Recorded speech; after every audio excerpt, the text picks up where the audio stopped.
Good afternoon, everybody. How is everyone doing today? I am Karen Wilder. I'm the dietitian here at Cedarfield.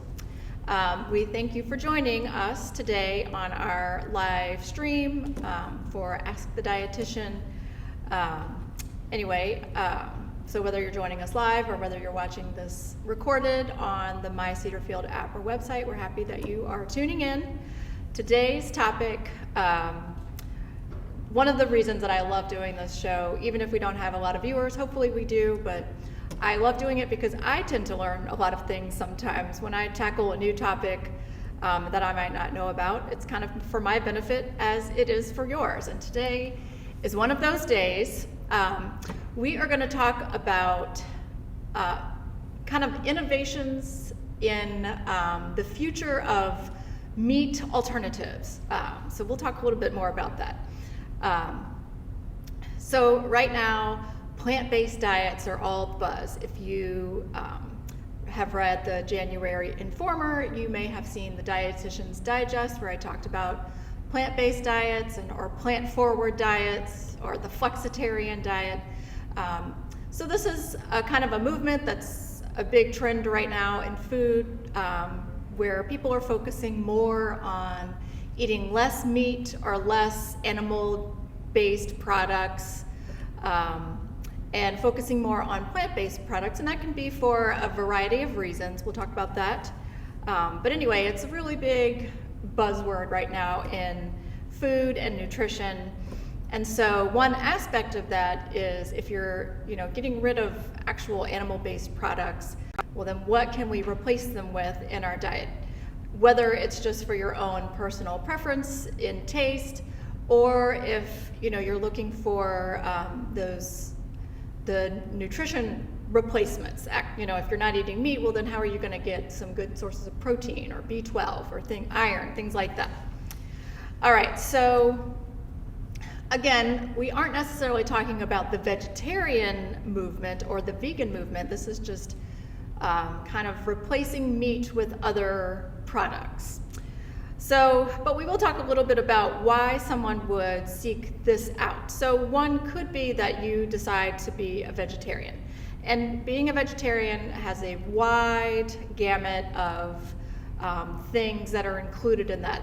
It's kind of a spectrum of how close you want to follow the diet. So it can be anywhere from being vegan, which is absolutely 100% no animal products, no exploitation of animals for food or clothing or anything like that. So these people who follow a vegan diet aren't eating any type of meat, flesh, no fish, no milk, eggs, other dairy products, but then also things like honey, because honey comes from bees, even though it's not, killing the bees, but it's still like an exploitation of bees for our benefit. Also, they don't wear leather products, things like that. All right, and so then there's everything in between. So then vegetarians typically don't eat any type of meat or flesh, but then they might eat eggs, or they might drink milk, or they have cheese, things like that. So there are some people who eliminate eggs but not dairy, or they eliminate dairy, not eggs, or they eat both, whatever. Then there are some people who don't eat meat, but they will eat fish or seafood. So these are pescatarians. And then there's my favorite, the flexitarian. So a flexitarian is someone who is kind of in between. They just choose, they still eat meat. They haven't officially eliminated it from their diet, but they try to limit how much they eat and focus more on plant-based foods. That's usually kind of what I would recommend to someone, unless you have a strong conviction about the exploitations of animals, etc. The flexitarian diet is probably a good place to fall kind of in the middle. So some of the reasons, like we said, maybe this is just people want to follow a diet like this for health reasons, eliminating a lot of the Animal-based products eliminates a lot of the cholesterol and saturated fat, which can increase your risk for heart disease. Or there might be other reasons, health-wise. There might be religious reasons. Also just, the ethics involved with animal exploitation or slaughtering animals. And then there's also environmental reasons. There's research to show that, animal-based products might be harming our environment or polluting our land, contributing to greenhouse gases. So lots of different reasons why someone might want to go vegetarian, or at least focus more on plant-based foods and less animal-based foods. So again, if you are eliminating these animal-based foods, you might be looking for some sort of a replacement. So some people are completely fine to not consume meat, and they don't want a meat alternative. Maybe they just don't particularly like meat. They don't like the texture or the taste or whatever. And if you are choosing this diet for more health reasons than ethical reasons, then these meat alternatives probably aren't going to be as important to you. And a lot of them are not particularly healthy, so we'll talk about that a little later. But if someone has a very strong conviction about, the ethics involved in raising livestock, but they really love a good hamburger, then finding these meat alternatives are going to be, at the forefront of your mind. And so this is where, this comes into play. So another reason that these meat alternatives are becoming more popular is that, there is research and studies going into how we can, use these meat alternatives to create a more sustainable agriculture, to reduce the need to raise livestock, especially when we get into like genetically engineered things, then we won't necessarily need to be using a lot of this farmland to raise crops to feed animals or just to house the animals. So it could be more sustainable for our environment, for the climate change, things like that, produce less pollution, but it also could contribute to difficult places in the on our planet where the food supply is challenging, or there aren't a lot of resources for very nutritious food supplies, particularly in developing countries, things like that, or underdeveloped countries. So that's another argument for food science innovations that can efficiently provide nutrients that are important for survival where resources might be scarce. All right, so you're going to learn a couple of words today. So we're talking about meat alternatives or meat substitutes, but the fancy word for this is a meat analog. So meat analogs are just basically any substance that is replacing actual meat in our food supply. So one of the first advancements in this industry of meat analogs has been around for a long time, and that's the use of soy as an alternative. Soy is a great source of protein, and then when you start to ferment soy, texturize it, etc., it really can take on some qualities that replicate the texture of meat, or not so much the flavor, but the texture, the feel, the look of meat. So this has been around kind of as a commercial product since about like the 1960s, but countries where soy is very prevalent, such as like Asian countries, they've been kind of utilizing these products for a lot longer. So you may have heard of TVP, which is texturized vegetable protein. So this is typically soy protein, like in the form of tofu, where it's been processed into another form. It creates kind of a spongy feel. Most of you probably tried tofu. And like I said, it can be processed into meat-like products. It absorbs flavors, marinades, things like that very well. But there's a lot of criticisms. It's very crumbly, it can be very watery, it's difficult to work with. On its own, it's not very flavorful, and even once you kind of treat it with maybe a marinade or something, it may not taste exactly like what you were hoping it would replace. And to some, it even has that bean flavor that just isn't as appealing. So soy has kind of been like the one and only analog for so long, and people are like, well, it's okay, but what else can we come up with?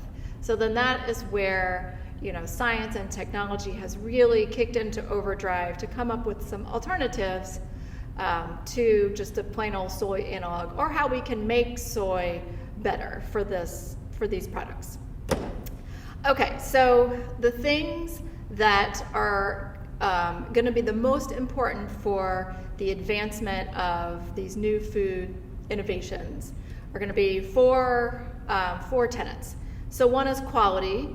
So food scientists, of course, you just need a good quality product. Like nobody just wants to eat, a mediocre veggie burger because they're not vegetarian, or because they are vegetarian. Like let's give them like a really great product, something that they'll be excited to eat, rather than just like, all right, I'll settle for the veggie burger because there's nothing else on the menu or whatever.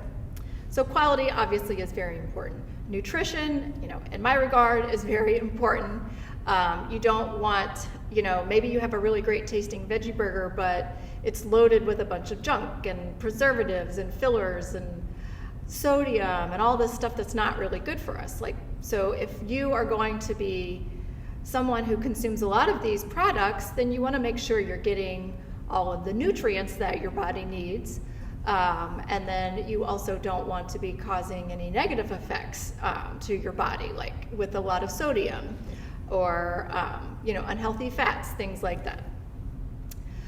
You also want to, if you were one of these food scientists coming up with these new products, you need to focus on the sensory aspect of this food. So how does it look? Does it look like meat? Does it smell like meat?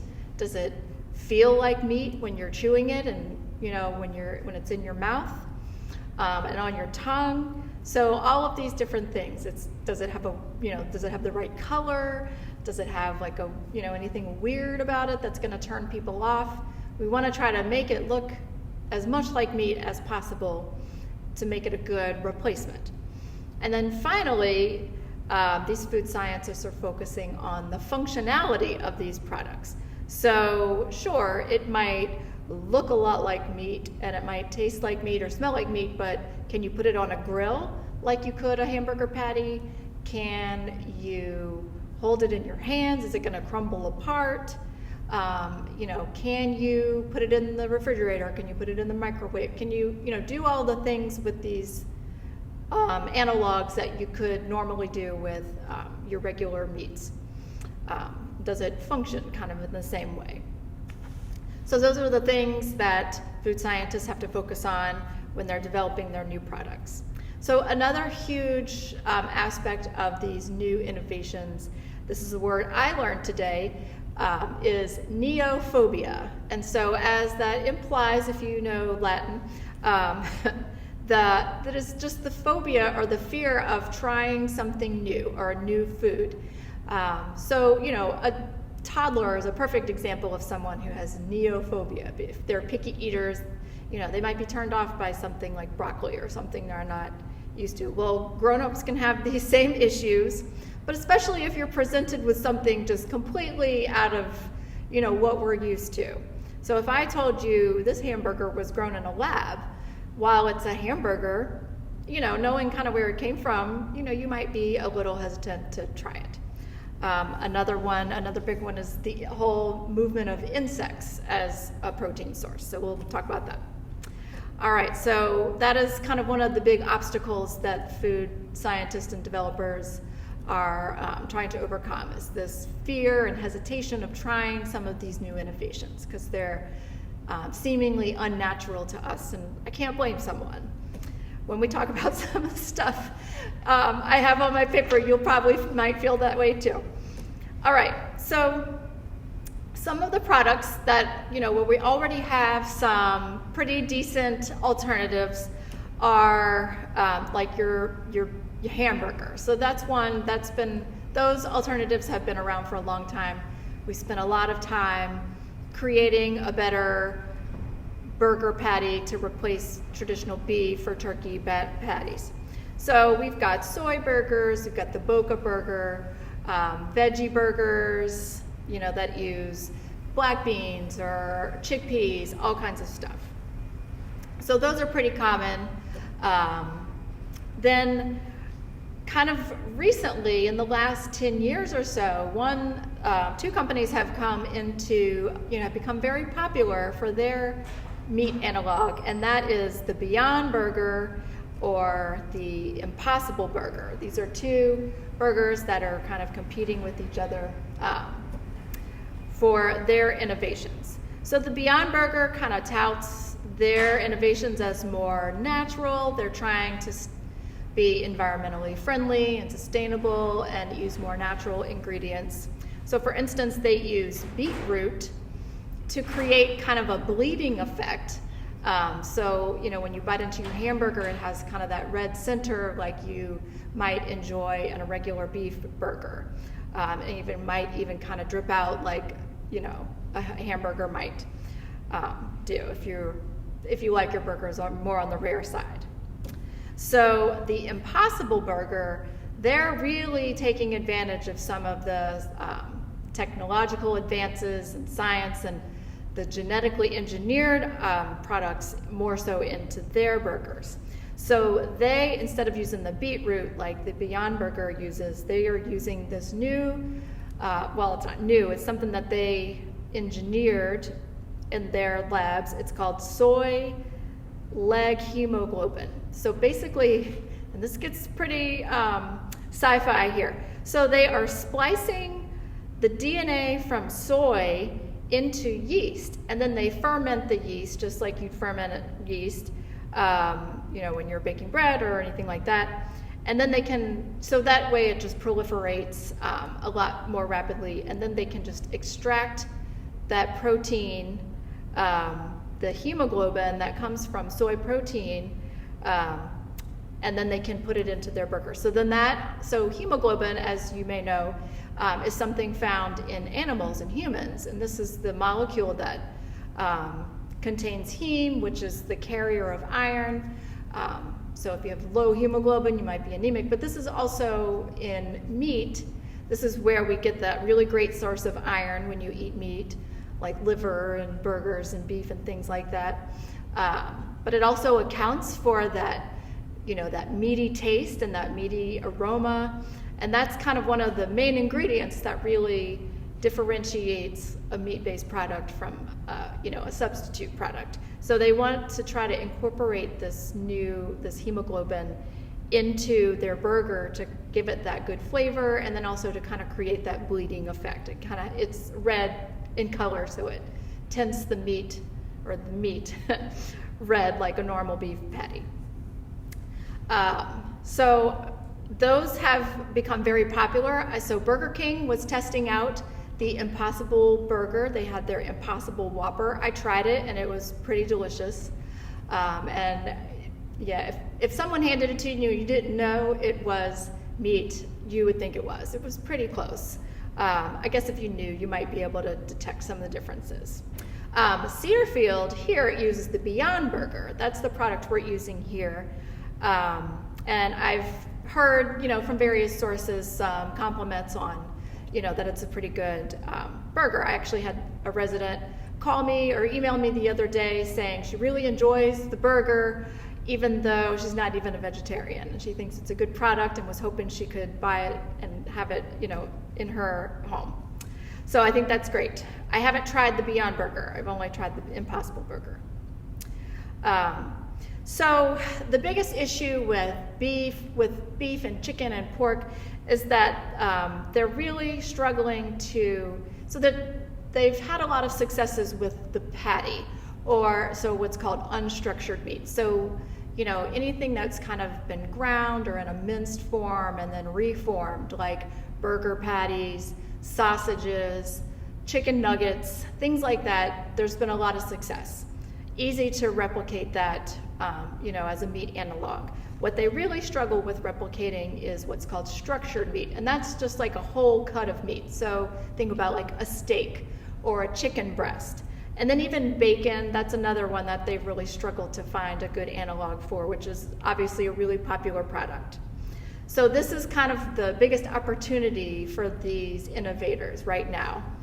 And one thing I learned, which this kind of blew my mind, and unfortunately I didn't have enough time to really dive into how it works, and even if I did, I probably wouldn't be able to explain it. Sounds pretty technical, but they are using 3D printing as a new kind of technological innovation to creating some of these meat analogs.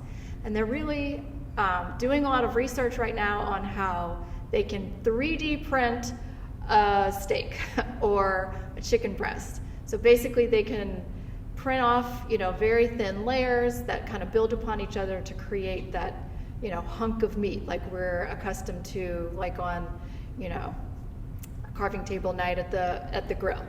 So I might have to get like a YouTube video or something to see how that works, because my mind can't wrap itself around how that is. But that is, that is definitely sci-fi to me, but it sounds amazing. And if we can make it work, I would love to see that come to fruition. That would be so interesting. All right, so we talked about how a lot of time, like with chicken, they've had a lot of success with chicken analogs because chicken nuggets and chicken tenders are very popular in our food supply, especially with kids. So, those are easy to batter and coat and cover and fry, and so it's really easy to kind of mask maybe a,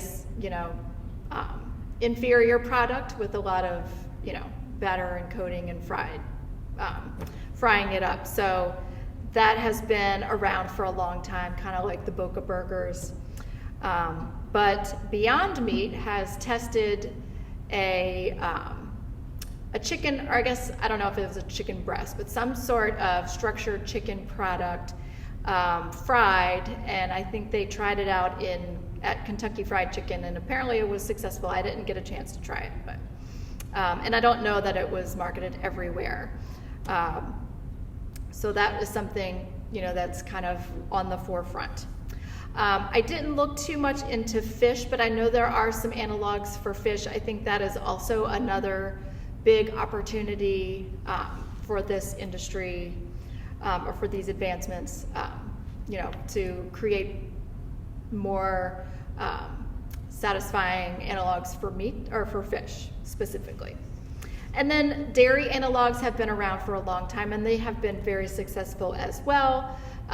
Soy has been used for as a replacement for milk and yogurt and cheese.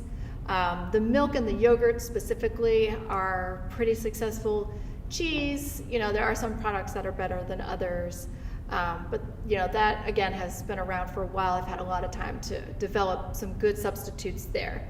And then also the advancement of using nut milks and oat milk to create milk and yogurt alternatives have been pretty good. And now I'm happy to see that they're starting to fortify those with protein, since normal soy milk doesn't provide a lot of protein like regular milk would. So that's a great alternative.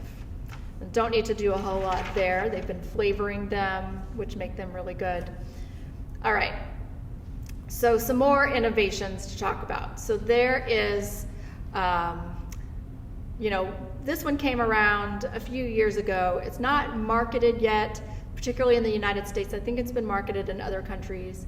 There's still a lot of research, I think, that needs to be done before they can start, selling it to the public here in the United States. But that is the onset of what's called cultured meat. So this is basically meat grown in a lab.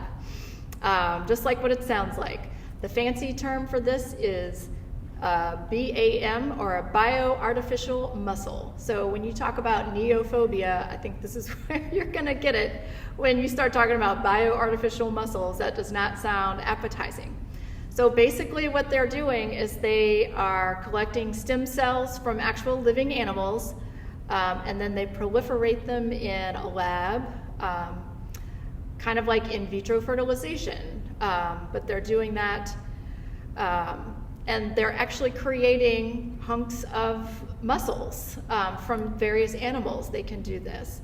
So it is real meat, but it's just grown in a lab and not from a slaughtered animal. So obviously there are a lot of issues surrounding this. Again, this is why it's not marketed yet.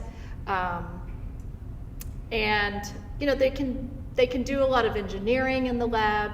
Like for instance, they can make it healthier by replacing some of the saturated fat, which is one of the downsides to animal products, and replacing it with unsaturated fat, so it is a little more heart healthy.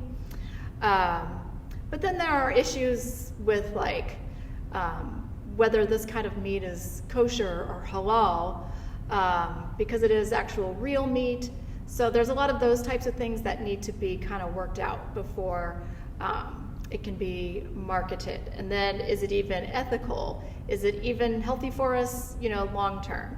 Another one is this considered a vegan product? Because it is meat, but an animal wasn't slaughtered, but the animals are certainly being exploited, when they have to extract the stem cells. So, there are going to be a lot of,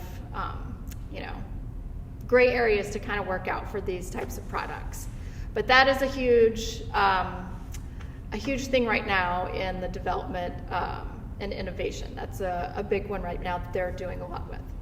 And then if you tuned in several months ago to my show on cicadas and insect protein, then you are well versed in the use of insect proteins as kind of an up-and-coming advancement to meat analogs. So insects, this is particularly like grasshoppers, but then also grubs and mealworms, things like that. These are very efficient sources of protein.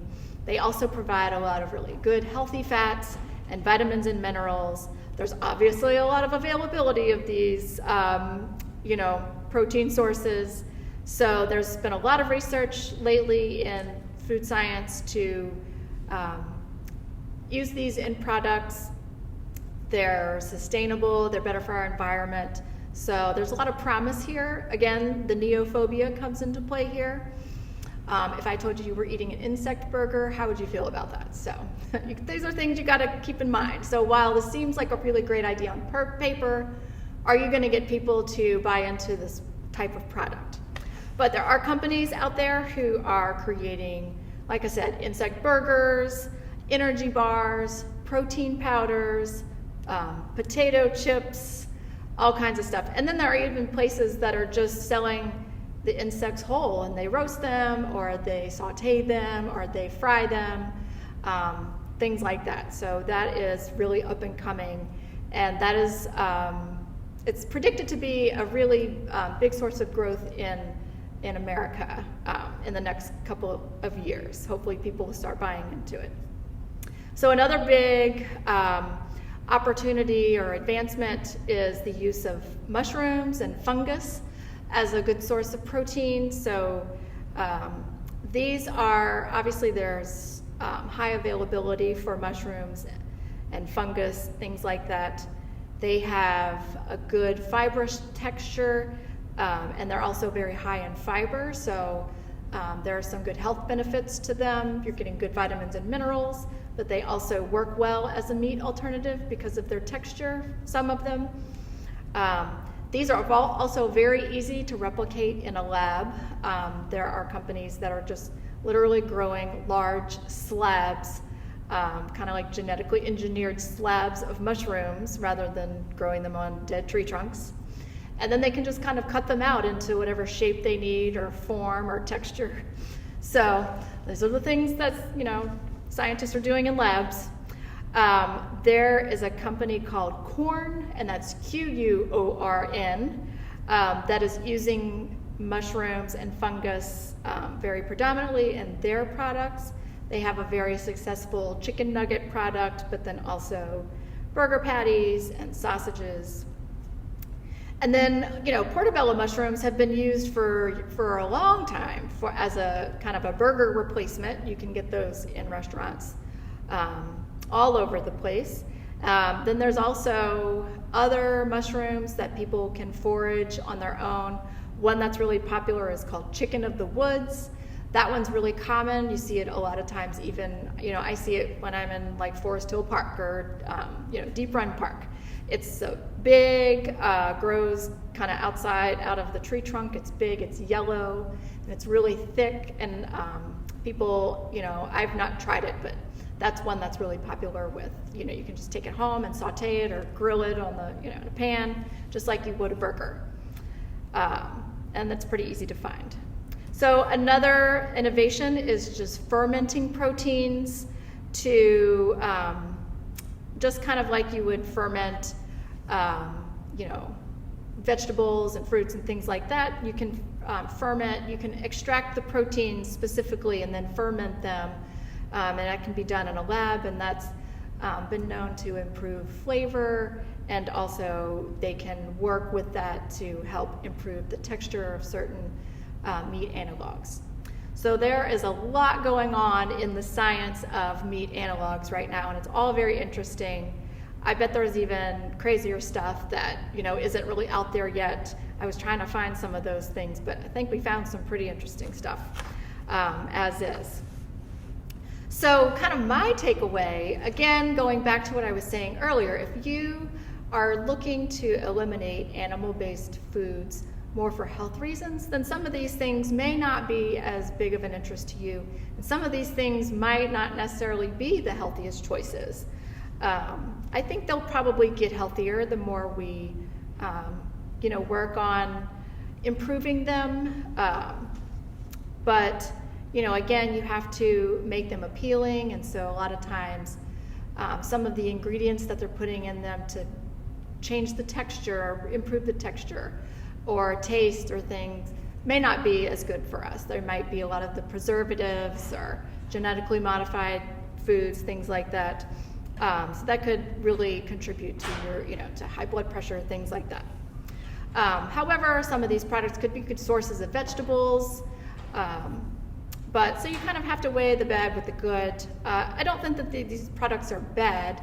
I just think right now could be a lot of improvements, particularly in the sodium content of some of these products, and maybe some of those lesser known filler products.